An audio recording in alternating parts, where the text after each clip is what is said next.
Hello, welcome to the power education. Power education के YouTube channel पर आप लोग का बहुत बहुत स्वागत है। आज के सेशन में हम लोग डिस्कस करेंगे गॉस के अनुप्रयोग के बारे में। इससे पहले के वीडियो में हम लोग गॉस के थ्योरम, घन कोण, समतल कोण और हमारे पास है वैद्युत फ्लक्स क्या होता है, इसके बारे में हम लोग चर्चा कर चुके हैं। और आज इसका अगला टॉपिक हमारे पास क्या है, गॉस के अनुप्रयोग। और गॉस के 5 अनुप्रयोग है, जिसमें से 5 या 6 है। जिसमें से पहला हमारा है अनंत लंबाई के एक समान आवेशित तार के निकट वैद्युत क्षेत्र की तीव्रता। इसका मतलब क्या हो गया कि हमारे पास कोई अनंत लंबाई का एक समान आवेशित तार है जिसके निकट हमें वैद्युत क्षेत्र की तीव्रता ज्ञात करना है। तो हम लोग स्टार्ट करते हैं। और अगर आप पहला वीडियो नहीं देखे हैं तो उसका लिंक जो है इस वीडियो के डिस्क्रिप्शन में दे दिया गया है, आप वहाँ विजिट कर सकते हैं। तो चलिए हम लोग सबसे पहले मान लेते हैं कि हमारे पास कोई एक छड़ है, और इस पर बोला गया है कि एक समान रूप से आवेश का वितरण है। तो हम लोग मान लेते हैं कि इस पर एक समान रूप से आवेश का वितरण है। दोनों पर अगर एक समान का मतलब क्या हो गया, अगर प्लस है तो दोनों पर क्या आएगा, प्लस आवेश आएगा। अब सबसे पहले मान लेते हैं कि इस छड़ की लंबाई, या ऐसा मान सकते हैं एक छड़ है, इस छड़ पर क्या है, एक समान रूप से आवेश का वितरण है।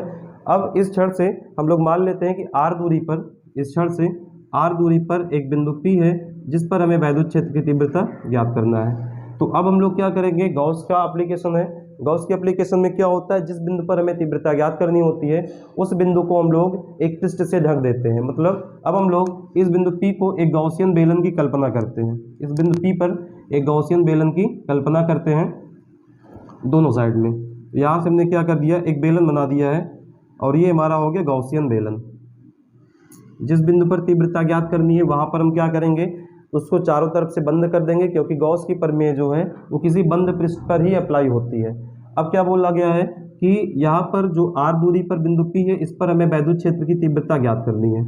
अब सबसे पहले आप यहाँ से देख सकते हैं कि यहाँ पर जो फ्लक्स है वो हमें 3 जगह से प्राप्त होगा। एक तो हमें यहाँ से प्राप्त होगा, इसके पृष्ठ, जैसे ये हमारा एक बेलन है। बेलन का मतलब क्या हो गया, ये हमारे पास क्या है, एक मार्कर है। इस मार्कर में, ये मार्कर जो है हमारा बेलन के रूप का, जैसे ये वाला हमारा ऐसे रखा है, ये हो गया ऊपर का पृष्ठ, ये वाला हो गया ऊपर का पृष्ठ, और इसके नीचे का पृष्ठ भी कैसा है, ये हमारा क्या हो गया, वृत्त का क्षेत्रफल बोल सकते हैं। तो ऊपर और नीचे का एरिया क्या, वृत्ताकार, और ये इसका क्या हो गया, वक्र पृष्ठ हो गया बेलन का। तो यहाँ पर जो हमारा फ्लक्स है कहाँ से निकलेगा, एक तो यहाँ से निकलेगा, इसको हमने φ1 मान लिया। एक यहाँ से फ्लक्स निकलेगा, इसको हमने φ2 मान लिया। और एक फ्लक्स यहाँ से निकलेगा, इसको हमने क्या मान लिया, φ3 मान लिया। अब हम लोग क्या करेंगे, हमें यहाँ पर सबसे पहले फ्लक्स निकाला जाए। तो फ्लक्स के लिए हम लोग क्या कर देते हैं कि सबसे पहले जो कुल फ्लक्स होगा φ बराबर φ1 प्लस φ2 प्लस φd के फॉर्म में होगा। और हम मान लेते हैं कि जो हमारा गॉसियन बेलन है इसकी जो लंबाई है वो क्या है, L है। तो सबसे पहले इसमें क्या मानेंगे कि माना एक अनंत लंबाई का आवेशित तार है जिसके बिंदु O से R दूरी पर एक बिंदु P है जिस पर वैद्युत क्षेत्र की तीव्रता ज्ञात करना है। माना इस बिंदु P पर एक गॉसियन बेलन की कल्पना करते हैं। अब हमारे पास सबसे पहले क्या तीव्रता है, φ1, φ2 और φ3 के फॉर्म में। यहाँ सबसे पहले हम क्या लिखेंगे बच्चों, कि माना, या अच्छा एक चीज़ और मान लेते हैं कि जो हमारा ये अनंत लंबाई का तार है इसका जो रेखीय आवेश घनत्व है लैम्डा है। यहाँ से मान सकते हैं, माना तार का रेखीय आवेश घनत्व,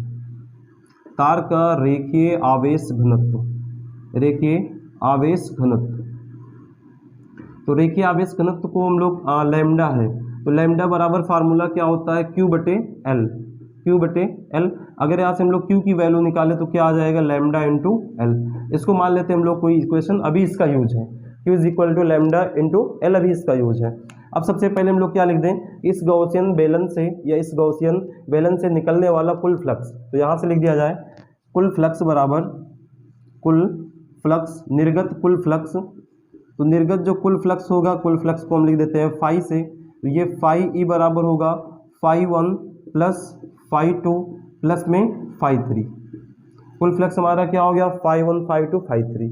अब यहाँ से हम क्या जानते हैं ये हम जानते हैं कि φe बराबर, अब देखो पहला हमारा क्या हो जाएगा, φ1 का मतलब क्या हो गया, EA cos थीटा। दूसरे φ2 का मतलब क्या हो गया, EA, ये भी हो गया cos थीटा। और अगला हमारा क्या है, φ3 का मतलब हो गया EA cos थीटा। अब सबसे पहले यहाँ पर इंपॉर्टेंट बात क्या है कि हमें थीटा की वैल्यू फाइंड होनी चाहिए। अच्छा ये हमारा क्या है, पहला इसको मान लेते हैं θ1, θ2 और θ3। अब सबसे पहले हमारे पास क्या है, θ1 का मतलब φ1 में हम लोग क्या फाइंड कर लें, थीटा की वैल्यू क्या है। तो सबसे पहले अगर यहाँ हम लोग देखें तो जिस बिंदु पर हमें ज्ञात करना है ये हमारा क्या है, समान धनावेश है, इस पर हम लोग धनावेश लाते हैं तो इसके कारण जो वैद्युत क्षेत्र की तीव्रता है प्रतिकर्षित करेगी, मतलब इसका जो वैद्युत क्षेत्र की तीव्रता की डायरेक्शन होगी बाहर की ओर होगा। अगर हम लोग इसके सरफेस पे क्या फाइंड कर ले, एरिया वेक्टर, तो सरफेस का मतलब ये एरिया वेक्टर हो गया। तो एरिया वेक्टर की दिशा फाइंड करने के लिए हम क्या करेंगे, सबसे पहले इस पर एक स्पर्श रेखा खींचेंगे। तो हमने कहा कि इस पृष्ठ पर हमने एक स्पर्श रेखा खींच दिया ऐसे ऐसे। अब स्पर्श रेखा के हमेशा लंबवत होता है एरिया वेक्टर, मतलब इसका जो एरिया वेक्टर है इस डायरेक्शन में हो जाएगा। मतलब ई और एन क्या है, एक दूसरे के समांतर हैं, और दो समांतर रेखाओं के बीच में जो एंगल बनता है φ1 बराबर कितना बनेगा, 0 एंगल। दूसरा हमारा क्या है, इस प्रकार से है, इसका मतलब क्या हो गया, हमारा तल ऐसे है, ये क्या है, तल हमारा वृत्ताकार है, तो वृत्ताकार का मतलब क्या हो गया, ऐसे है। इसका एरिया वेक्टर भी कहाँ होगा, बाहर की ओर। तो सबसे पहले इसका इलेक्ट्रिक फील्ड बाहर की ओर हो गया, इसका भी इलेक्ट्रिक फील्ड बाहर की ओर। अब इस पे हम लोग एरिया वेक्टर की दिशा प्राप्त कर लें। अब ये वृत्त है, मतलब इसका निचला भाग क्या होगा, सर्कल का होगा, वृत्त का होगा। अब क्या करते हैं, इस वृत्त का तल नीचे है तो इसका एरिया वेक्टर इसके लंबवत हो जाएगा, मतलब इसका जो एरिया वेक्टर है वो कहाँ हो गया, नीचे की ओर। ये हो गया एरिया वेक्टर, ये हो गया ई। तो यहाँ पर थीटा या φ2 बराबर कितना एंगल बन रहा है, 90 बन रहा है, ठीक है। सेम इसी प्रकार से ऊपर का ये तल हमारा ऐसे है, इसका एरिया वेक्टर कहाँ हो जाएगा, ऊपर की ओर, ये हो गया एन कैप। यहाँ जो φ3 की वैल्यू है ये कितना है, ये हमारा φ3 की वैल्यू भी हो गया 90 डिग्री, ये हमारा ई है। अब यहाँ से हम लोग सब की वैल्यू यहाँ पर रख सकते हैं, तो अगर वैल्यू पुट करेंगे तो हमें क्या मिलेगा, ई ए कॉस θ1 का मतलब φ1 0 हमारा है तो 0 हो गया, प्लस ई ए कॉस θ2 का मतलब φ2 कितना है, 90 है तो हमारा 90 हो गया, प्लस ई ए कॉस 3 या θ3, इसकी वैल्यू क्या है, 90। और हम जानते हैं cos 90 की वैल्यू क्या होती है, 0 होती है। इसका मतलब ये पूरा टर्म हमारा 0 हो गया, ये पूरा टर्म 0 हो गया, तो क्या बचा है, फाई ई बराबर हमें मिला है ई ए कॉस, और कॉस 0 की वैल्यू क्या होती है, 1, तो फाई ई बराबर हमें क्या मिला है, ई ए कॉस। अब यहाँ से हम लोग क्या कर सकते हैं, ए का मतलब क्या है, ये जो हमारा वृत्त है, वृत्त का पृष्ठीय क्षेत्रफल या ये हमारा जो बेलन है, बेलन का पृष्ठीय क्षेत्रफल या वक्रीय क्षेत्रफल। तो जो बेलन का पृष्ठीय क्षेत्रफल होता है ए बराबर क्या होता है, ए बराबर होता है 2πrl, 2πrl, जहाँ पर एल इसकी लंबाई है, आर क्या है, त्रिज्या है। तो यहाँ हम लोग सिंपली क्या कर सकते हैं, फाई ई बराबर ई इंटू क्या आ गया, 2πrl आ गया, ये हमारा एक्सप्रेशन हो गया। अब यहाँ से हम लोग क्या करते हैं, इसको इक्वेशन नंबर 1 मान लेते हैं। अब इसके आगे हम क्या करेंगे, हम लोग जानते हैं गॉस की प्रमेय से जो किसी बंद पृष्ठ से होकर गुजरने वाला कुल फ्लक्स फाई ई होता है, कुल आवेश का 1/ε0 गुना होता है। तो यहाँ अब हम लोग क्या कर दें, इसको समीकरण नंबर 1 मान लिया। अब आगे हम लोग क्या करते हैं, आगे हम लोग इसको आप नोट कर लीजिए स्किप करके वीडियो। अब आगे हम लोग ये मान लेते हैं कि गॉस की प्रमेय, तो यहाँ पर हम लोग क्या अप्लाई कर दें, गॉस की प्रमेय से। यहाँ पर आ जाएगा गॉस की प्रमेय से, गॉस की प्रमेय से। तो गॉस की प्रमेय भी हम लोगों ने पढ़ा है, जो फाई ई कुल फ्लक्स होता है और Q/ε0 गुना होता है। ये हो गया समीकरण नंबर 2। अब समीकरण 1 और 2 से हम लोग क्या लिखेंगे, समीकरण 1 व 2 से। तो 1 व 2 से हमारे पास क्या आ जाएगा कि ये दोनों हमारे पास राइट पक्ष वाले बराबर हैं, तो लेफ्ट वाले क्या हो जाएंगे, बराबर। तो क्या हो गया, Q/ε0 इज इक्वल टू, ये आ गया ई 2πrl। अब यहाँ से हम लोग क्या कर सकते हैं, इसको सिंप्लीफाई करेंगे।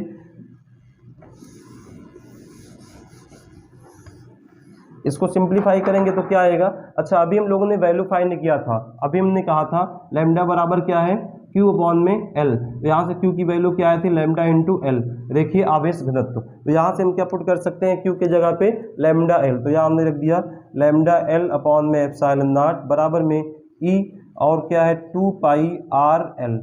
यहाँ से एक एल से एल कैंसिल हो गया, हमें वैल्यू किसकी चाहिए, ई की। तो सबको हम लोग ट्रांसफर कर देते हैं, तो क्या आएगा, ई बराबर ये 2πε0 के साथ में आएगा, तो क्या हो गया 1/2π2πε0, उसके बाद लैम्डा है और बटे में क्या आ गया, आर आ गया।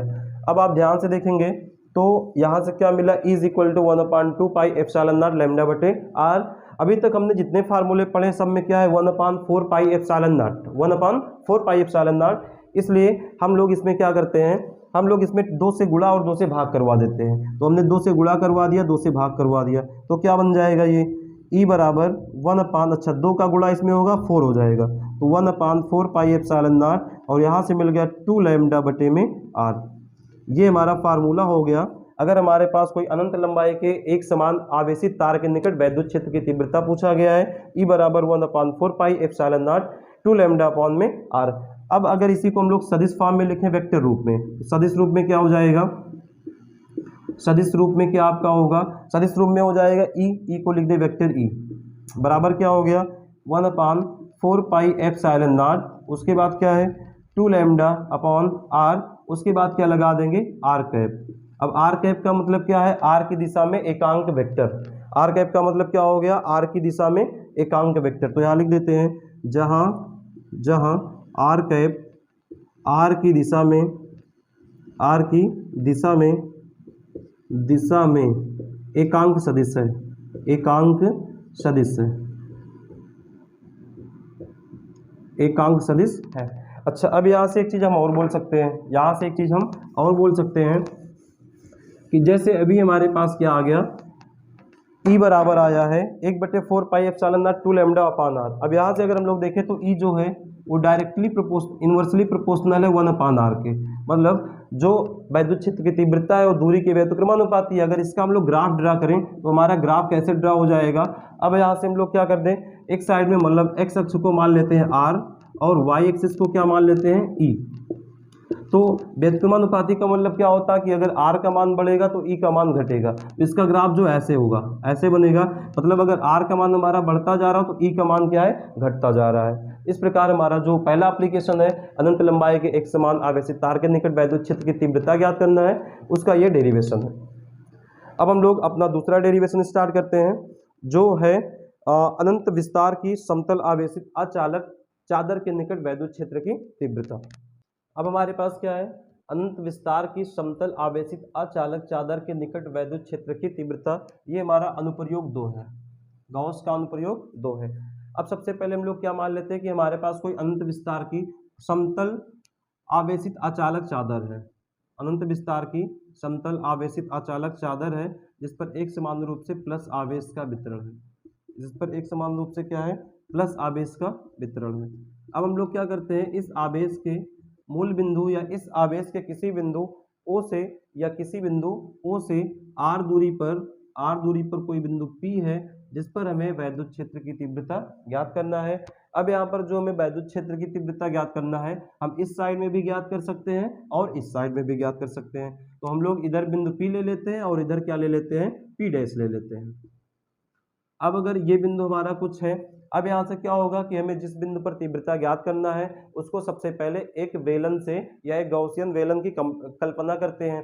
तो अगर हम लोग किसी गॉसियन बेलन की कल्पना करेंगे तो क्या होगा, इसको हम लोग एक गॉसियन बेलन से ढक देते हैं, इसको हम क्या कर दें, एक गॉसियन बेलन से ढक देते हैं और ये हमारा ऐसा कुछ बन जाएगा, ये हमारा बिंदु P ऐसा बन जाएगा। अब यहाँ से फिर से देखेंगे, ये हमारा क्या है, प्लस आवेश है। अब प्लस आवेश पर सबसे पहले बिंदु P डैश पर तीव्रता क्या होगी, बाहर की ओर हो गई। इस आवेश पर भी क्या हो जाएगी, ये प्लस आवेश है, यहाँ बिंदु P पर तीव्रता ज्ञात करना है तो हम लोग एक धन परीक्षण आवेश की कल्पना करते हैं। तो अगर यहाँ धन परीक्षण आवेश लाएंगे, प्लस प्लस एक दूसरे को क्या करेंगे, प्रतिकर्षित करेंगे, तो इसकी दिशा भी क्या हो गई, बाहर की ओर हो गई, इसकी दिशा। तो ये हमारा हो गया E की दिशा। और इसके पृष्ठ पर अगर हम लोग बात करें, इसके पृष्ठ पर एक हमें क्या मिलेगा, वैद्युत क्षेत्र की तीव्रता मिलेगी। तो इसके पृष्ठ पर जो वैद्युत क्षेत्र की तीव्रता है उसको कैसे निकालेंगे, हम मान लेते हैं इसका जो क्रॉस सेक्शनल एरिया है, पृष्ठीय क्षेत्रफल वो क्या है, A है। अब सबसे पहले यहाँ भी हम लोग मान लेते हैं कि हमें यहाँ पर जो वैद्युत क्षेत्र की तीव्रता मिलेगी φ1, यहाँ पर क्या मान लेते हैं φ2 और यहाँ पर क्या मान लेते हैं φ3। अब सबसे पहले क्या किया जाए बच्चों, सबसे पहले हम लोग इस पर भी डायरेक्शन पता कर ले। तो डायरेक्शन पता करने के लिए देखो, ये हमारा E है। अब इसके बाद हमें क्या चाहिए, एरिया वेक्टर की दिशा। तो देखो ये हमारा ऐसा है, ये ऐसा है। अब ये हमारा अगर ऐसा है तो ये हमारा क्या है, वृत्ताकार है, और वृत्त ये वाला क्या है, तल के लंबवत होगा, इस वाले तल के लंबवत होगा इसका डायरेक्शन। तो यहाँ से जो इसका डायरेक्शन है क्या हो जाएगा, इस तल के लंबवत। अब यहाँ से देखिए दो समांतर रेखा है, दो समांतर रेखा के बीच में एंगल कितना बनता है, 0 डिग्री बनता है। सेम चीज यहाँ पर होगा, सेम चीज पी डैश पर होगा, पी डैश पर क्या है आप देखो, ये वाला हमारा क्या है, ये हमारा वृत्त है, ठीक है, ये पूरा बेलन है, ये वाला एरिया भी क्या है, वृत्ताकार है। अब इसका तल इस प्रकार है, मतलब अगर इसका तल ऐसा है तो इसका जो एरिया वेक्टर होगा इस तल के लंबवत हो जाएगा, और ऐसा है तो इसका लंबवत कहाँ हो जाएगा, इधर हो जाएगा एरिया वेक्टर। तो हमारा जो इसका डायरेक्शन है बिंदु पी डैश का, ये भी हो जाएगा बाहर की ओर। तो यहाँ पर जो फाइव 1 है ये भी क्या आ गया, 0 आ गया, क्योंकि दो समांतर रेखाओं के बीच में एंगल कितना बनेगा, 0 बनेगा। अच्छा, यहाँ पर अगर हम ज्ञात करेंगे एरिया वेक्टर, इधर भी सॉरी जो वैद्युत क्षेत्र है इसका भी इधर है और इधर है। अब यहाँ सबसे पहले हम लोग क्या ज्ञात कर लें, इसका मतलब हो गया किसी पृष्ठ पर। अब पृष्ठ पर हम लोग क्या एरिया वेक्टर ज्ञात करेंगे, तो हम सबसे पहले इस पर एक स्पर्श रेखा खींचेंगे। तो हमने कहा इस बिंदु पर हमने एक स्पर्श रेखा खींच दिया, और जो एरिया वेक्टर होगा स्पर्श रेखा के हमेशा क्या होगा, लंबवत होगा। यहाँ पर देखो एंगल कितना बन रहा है, जो φ2 है वो 90 बन रहा है, क्योंकि हमारा जो वैद्युत क्षेत्र की तीव्रता है इस साइड में है या इस साइड में, और एरिया वेक्टर ऊपर है, मतलब दोनों के बीच में एंगल कितना बन रहा है, 90 डिग्री का बन रहा है। अब हम लोग सबसे पहले क्या मान लेते हैं, ये जो हमारा क्रॉस सेक्शनल एरिया है इसका जो पृष्ठीय क्षेत्रफल का आवेश होगा या पृष्ठीय क्षेत्रफल घनत्व जो होगा वो क्या होता है, सिग्मा है। पृष्ठीय क्षेत्रफल घनत्व क्या होगा, सिग्मा है। तो यहाँ पर हम लोग लिख देते हैं माना पृष्ठीय आवेश घनत्व, पृष्ठीय आवेश घनत्व। तो पृष्ठीय आवेश घनत्व सिग्मा बराबर क्या होता है, Q बटे ए। क्या होता है, Q बटे ए। क्यों, क्योंकि हमने माना है कि जो इसका पृष्ठीय आवेश घनत्व क्या है, वो सिग्मा है। अब पृष्ठीय आवेश घनत्व अगर सिग्मा है तो सिग्मा बराबर क्या हो गया, फार्मूला Q अपॉन ए हो गया। अब इसके बाद हम लोग क्या करते हैं कि इस बेलन के दोनों सिरों से या इस बेलन से निकलने वाला कुल फ्लक्स क्या होगा, तो यहाँ से लिख लिया जाए, इस बेलन से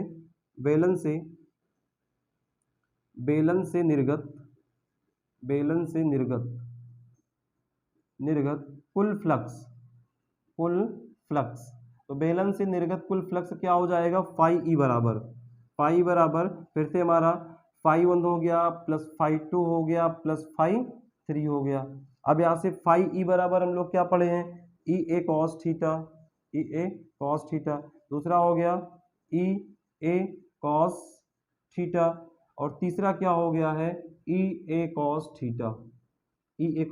थीटा।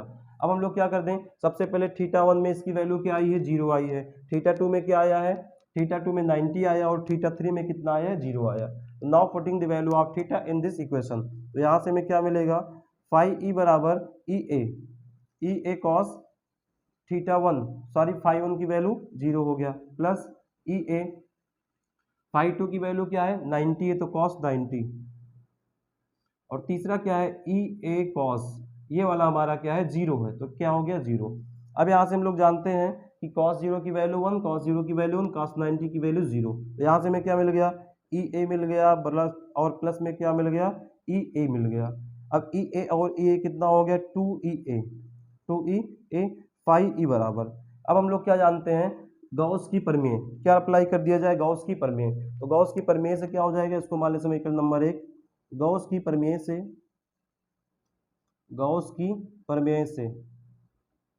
तो गॉस की प्रमेय क्या बोलता है कि जो कुल फ्लक्स φe होगा वो कुल आवेश का 1/ε0 गुना होता है। इसको हमने मान लिया क्वेश्चन नंबर 2। ये क्या दिख रहा है, φe बराबर Q बटे ε0। चलिए एकदम बढ़िया दिख रहा है। अब हम लोग क्या करते हैं, समीकरण 1 और 2 को सॉल्व करते हैं। यहाँ पर now solving equation first and second we have, तो क्या मिलेगा, दोनों साइड बराबर है, इन दोनों को बराबर करते हैं। तो यहाँ से मिलेगा 2Ea बराबर Q बटे ε0। अभी हम लोगों ने Q का मान यहाँ से क्या रख सकते हैं, Q का मान रख सकते हैं, यहाँ से Q का मान क्या आएगा, सिग्मा इंटू ए, क्या आएगा, सिग्मा इंटू ए। तो यहाँ पर हम लोग सिंपली क्या कर दे, 2Ea बराबर सिग्मा इंटू ए अपॉन में ε0। ए से कैंसिल हो गया, 2 को इधर ट्रांसफर कर दिया जाए, ई बराबर मिल गया है सिग्मा अपॉन 2ε0। और यही हमारा फार्मूला होता है अनंत विस्तार के समतल आवेशित अचालक चादर के निकट वैद्युत क्षेत्र की तीव्रता, ई बराबर सिग्मा बटे 2 ε0। अब इसमें देखो हमारे फार्मूले में आर नहीं आया, इसका मतलब क्या है, अगर आर नहीं आया तो मतलब इसके बीच की दूरी नहीं आई है। इसका मतलब कि इसके जो दोनों साइड में बिंदु P है या दोनों साइड में जो हमारा अनंत विस्तार का आवेशित अचालक चादर है, इसके प्रत्येक बिंदु पर वैद्युत क्षेत्र की तीव्रता एक समान रहेगी। इसके प्रत्येक बिंदु पर वैद्युत क्षेत्र की तीव्रता क्या रहेगी, एक समान रहेगी। अब हम लोग अपना अगला क्वेश्चन करते हैं। तीसरा डेरिवेशन है आवेशित चालक के ठीक बाहर वैद्युत क्षेत्र की तीव्रता।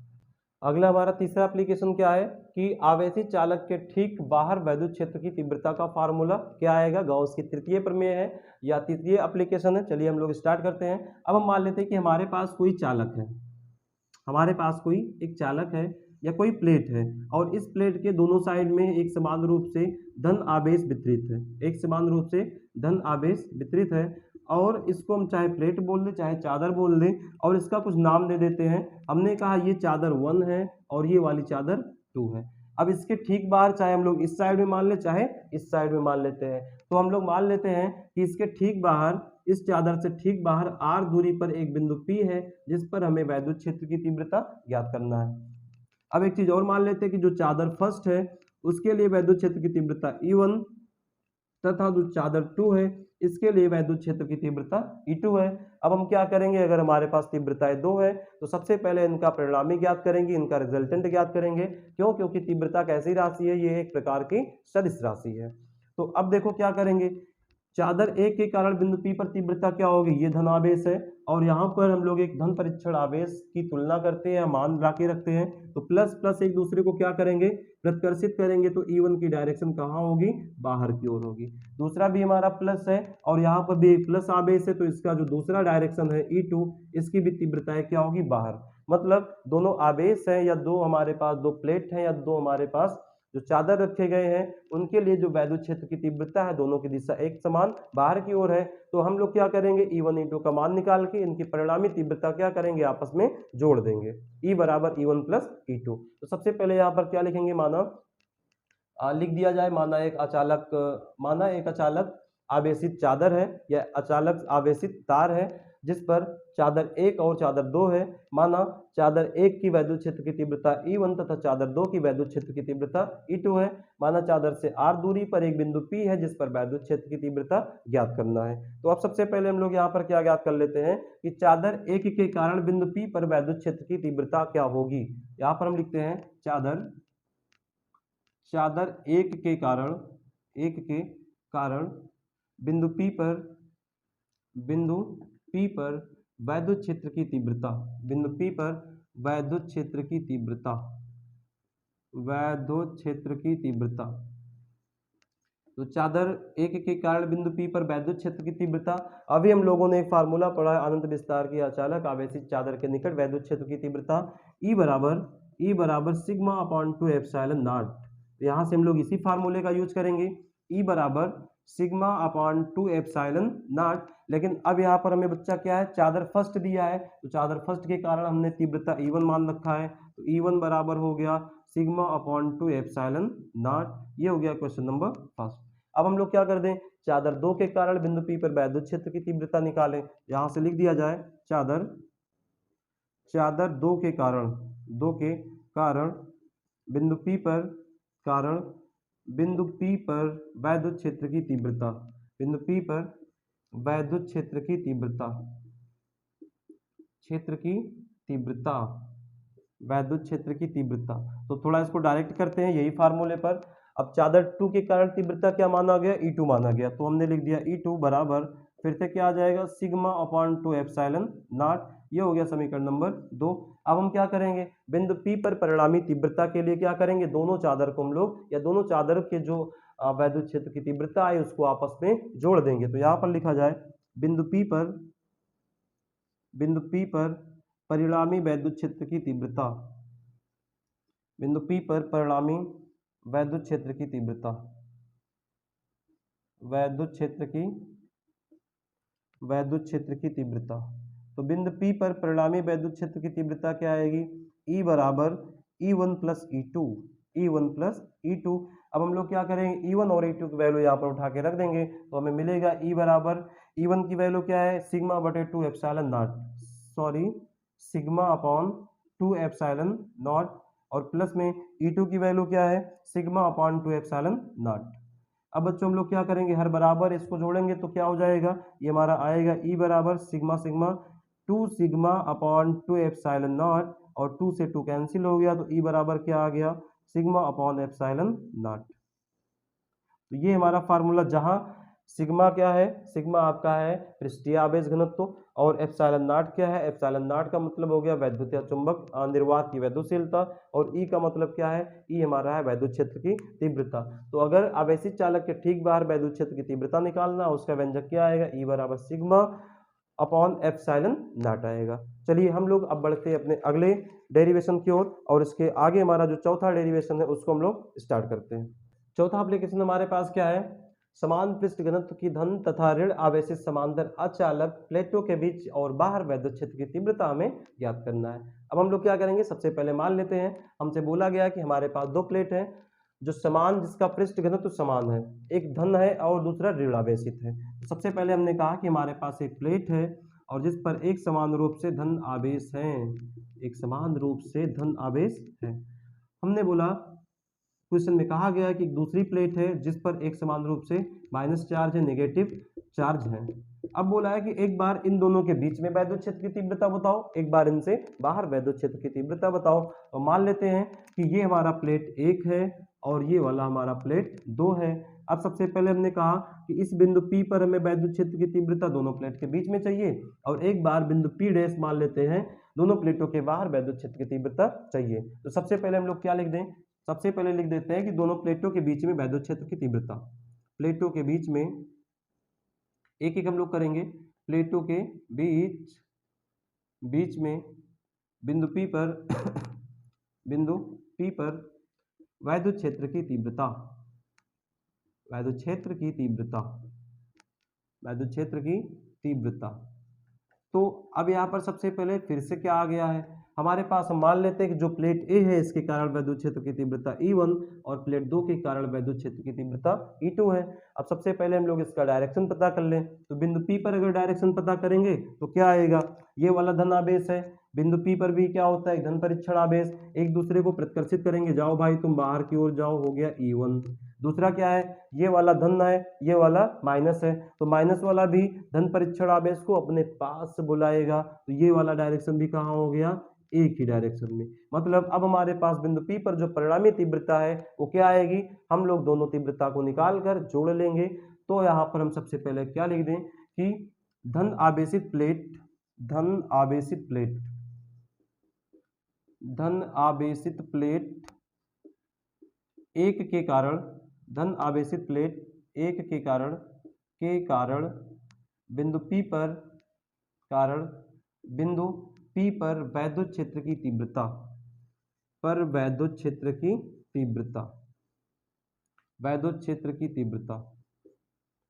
अब यहां से क्या होगा भाई, यहां से क्या होएगा, यहां से हमारे पास आएगा कि धन आवेशित प्लेट के कारण वैद्युत क्षेत्र की तीव्रता बिंदु P पर क्या होगी, अभी हम लोग फार्मूला पढ़े हैं, E बराबर सिग्मा बटे 2 एप्सिलॉन नॉट। यहाँ से पहले के लिए तीव्रता हमने E1 माना है, तो E1 बराबर सिंपली क्या हो गया, सिग्मा अपॉन 2 एप्सिलॉन नॉट हो गया। अब क्या कर लें, अब हम लोग ऋण आवेशित प्लेट E2 के कारण बिंदु P पर वैद्युत क्षेत्र की तीव्रता निकालते हैं। यहाँ पर लिख दिया जाए ऋण आवेशित प्लेट, ऋण आवेशित प्लेट, ऋण आवेशित प्लेट के कारण बिंदु P पर, बिंदु P पर वैद्युत क्षेत्र की तीव्रता, बिंदु P पर वैद्युत क्षेत्र की तीव्रता, क्षेत्र की तीव्रता। तो अब यहां से क्या हो जाएगा, हमने ऋण आवेशित के लिए क्या मानना है, E2, तो ये हो गया E2 बराबर सिग्मा बटे 2 एप्सिलॉन नॉट। अब यहां से क्या आएगा भैया, अब यहां से आ जाएगा बिंदु P पर परिणामी तीव्रता, बिंदु P पर परिणामी तीव्रता, परिणामी तीव्रता। तो बिंदु P पर परिणामी तीव्रता क्या आएगी भैया, तीव्रता हमारे पास कैसी राशि है, सदिश राशि है, और अगर एक ही डायरेक्शन में है तो तीव्रता के लिए दोनों को जोड़ लेते हैं। यहाँ से आएगा E बराबर E1 plus E2। Now putting the value of E1 and E2, तो यहाँ से E1 की वैल्यू क्या है, E1 की वैल्यू है sigma upon 2 epsilon not plus E2 की वैल्यू भी क्या है, sigma upon 2 epsilon not, sigma upon 2 epsilon not. इसको जोड़ेंगे तो हमारे पास क्या आ जाएगा, E बराबर सिग्मा बटे एप्सिलॉन नॉट। तो ये हमारे पास क्या आ गया कि अगर हमारे पास एक धन आवेशित प्लेट है, एक ऋण आवेशित प्लेट है, उन दोनों प्लेटों के बीच में जो वैद्युत क्षेत्र की तीव्रता आती है E बराबर सिग्मा बटे एप्सिलॉन नॉट। अच्छा, इसमें जो हमने एक प्लेट माना है, इसको कुछ लिखना है तो ऐसे लिखेंगे, माना दो प्लेटें हैं जिन पर क्रमशः धन आवेशित और ऋण आवेशित है। माना पहली प्लेट धन आवेशित तथा दूसरी प्लेट ऋण आवेशित है। माना दोनों प्लेटों के बीच बिंदु P पर वैद्युत क्षेत्र की तीव्रता हमें ज्ञात करना है। माना धन आवेशित प्लेट के कारण बिंदु P पर वैद्युत क्षेत्र की तीव्रता E1 तथा ऋण आवेशित प्लेट के कारण बिंदु P पर वैद्युत क्षेत्र की तीव्रता E2 है। तो इस प्रकार से हमारा क्या प्लेटों के बीच में वैद्युत क्षेत्र की तीव्रता का फार्मूला समाप्त हुआ। अब हमें बोला गया प्लेटों के बाहर लिखना है, तो भैया बाहर के लिए आ जाओ, प्लेटों के बाहर। तो अब क्या हो जाए, प्लेटों के बाहर बिंदु P डैश हमने माना है, तो यहाँ पर लिख देते हैं प्लेटों के बाहर बिंदु P डैश पर वैद्युत क्षेत्र की तीव्रता। अब सबसे पहले देखो, ये प्लस है, ये वाला भी प्लस है, एक दूसरे को प्रतिकर्षित करेंगे, मतलब P डैश पर वैद्युत क्षेत्र की तीव्रता E1 बाहर की ओर, ये माइनस है, ये प्लस है, आकर्षित करेंगे भैया, तो यहाँ से क्या हो गया E2। अब क्या करेंगे, तीव्रता विपरीत दिशा में है, विपरीत दिशा के लिए परिणामी क्या करते हैं, बड़े वाले में से छोटे को घटा देते हैं। यहाँ से देखो हमारा सेम चीज है, ये हमने थोड़ा सा इरेज कर दिया, काम हो गया। आप लोग भी कॉपी में इरेज मत करना, इसको दोबारा लिख लेना, ठीक है। यहाँ से हेडिंग क्या लगाएंगे, प्लेटों के बीच बिंदु P डैश पर वैद्युत क्षेत्र की तीव्रता, और बिंदु P डैश है कहाँ, दोनों प्लेट के बाहर है। सबसे पहले क्या हो गया, धनावेशित प्लेट एक के कारण बिंदु P डैश पर वैद्युत क्षेत्र की तीव्रता क्या होगी, E1 बराबर सिग्मा अपॉन 2 एप्सिलॉन नॉट। उसके बाद क्या हो गया, ऋण आवेशित प्लेट 2 के कारण बिंदु P डैश पर वैद्युत क्षेत्र की तीव्रता E2 बराबर सिग्मा बटे 2 एप्सिलॉन नॉट। अब क्या होगा, बिंदु P पर परिणामी तीव्रता हम लोग घटा देंगे, तो E1 माइनस E2। अब देखो इसमें छोटे बड़े से कोई मतलब नहीं, क्योंकि E1 E2 सेम आया है, अभी चाहे हम E1 माइनस E2 कर दे, चाहे E2 माइनस E1, दोनों कट के क्या हो जाएंगे, जीरो हो जाएंगे। यहाँ से भैया हमने क्या कर दिया, घटा दिया है, और घटाने पर क्या आ गया है, घटाने पर हमारे पास आ गया है जीरो। यहाँ से E बराबर कितना आ गया, जीरो। इसका मतलब क्या हो गया कि अगर हमारे पास दो तरह की प्लेट है, मतलब एक पर धन आवेश है, दूसरे पर ऋण आवेश है, और दोनों प्लेटों के बाहर आपसे वैद्युत क्षेत्र की तीव्रता पूछा है, तो उसकी वैल्यू क्या आएगी, जीरो आएगी। तो इस प्रकार से हम लोग आज गॉस की प्रमेय का 4 अनुप्रयोग पढ़ चुके हैं, और अब 2 अनुप्रयोग बचे हुए हैं, इसको हम लोग नेक्स्ट सेशन में करेंगे। तब तक के लिए आप हंसते रहिए, पढ़ाई करते रहिए, वीडियो देखते रहिए। जय हिंद।